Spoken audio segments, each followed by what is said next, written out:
Y'all, it's Zoe and welcome back to another video on my channel. So in today's video I wanted to talk about what my observation was like and just kind of how observations work for the Fulbright Taiwan program.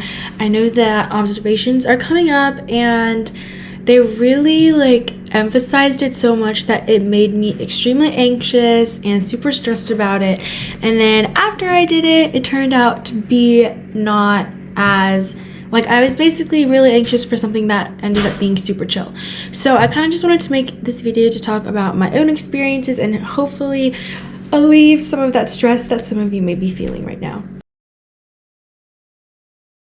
Okay, so basically what the observations are is when you have one of your coordinators, you have a TEFL or TESOL advisor come with you, and they sit in one of your classes, and sometimes you might have other staff members, other administrators, the principal, and they're there to just kind of watch how you teach, how you interact. And what they are mostly looking for, especially for the advisors, is just how you and your co-teacher co-teach. So a big part of Fulbright Taiwan that they taught us through orientations and workshops is the different methods of co-teaching. And there were 6 main methods. So it's one's in the front, one's in the back, one observes, one is more of a teacher, parallel teaching where you kind of split the students off and one of you teaches one group, one of you teaches the other, stations and rotating, etc. So there are all these different kinds of co-teaching, and so that is something that they really look for in your observations, is just how are you co-teaching. That was one of my feedback during my first observation, was just increase the co-teaching. Honestly, what I've heard is that these observations are really more so for the school rather than the ETA, mostly because they can't kick you out of the program for a bad teaching. People have been kicked out of the program, but for very different reasons than a bad observation. This is kind of just for the school to see how they work with an ETA and just how kind of your dynamic is really. So you will have to prepare a lesson and kind of use the Fulbright lesson planning template. We never used that template unless it was for the observation periods, and then you'll have one in the fall and one in the spring. But I think if you're an ETF, you don't have to do 2. I think it's only 1, but I'm not sure. But it might be kind of a lot at first, especially if you walk into the classroom and you see a ton of people. But I promise you, they are not judging your teaching skills.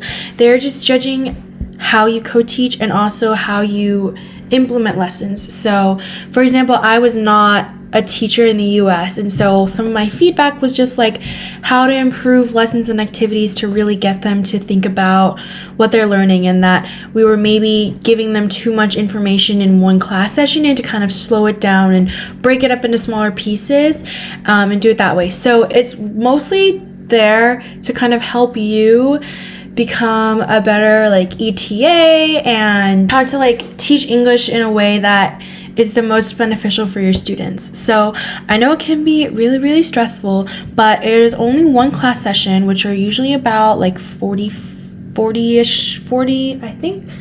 They were 40 to 50 minutes, and you might see a lot of people, a lot of faces, but I promise you that everything will be okay after your observation. I honestly liked a lot of the feedback that I got from my observation. Even if you don't really get along with your advisor, they usually still have pretty good advice for you on just how to teach English. A lot of them, especially for the Taiwan programs, a lot of them do teach English as a foreign language. So hearing from them, people who have the experience, is a really good thing. It's always nice to get feedback, and it kind of prepares you for real world. You're always going to have supervisors and always need to get feedback, and especially if you want to be a teacher in the US too, you're going to have those observation periods, and so it's good practice in that sense.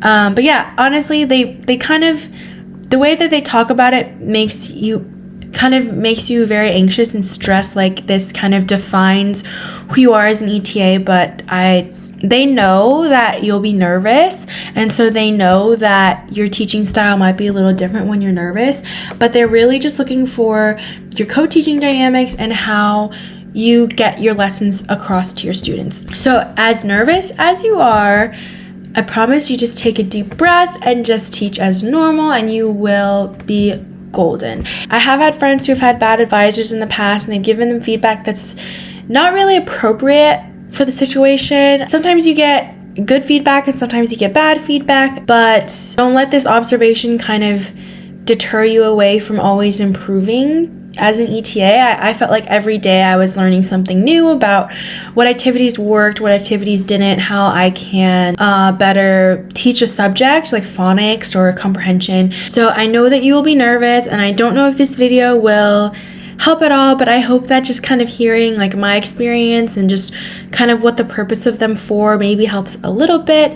But I know that this video is really short. There wasn't a lot for me to say, just that it's not going to define your future in the Fulbright program. So I know that all of you watching are going to do great in your observations, and I wish you all the best of luck.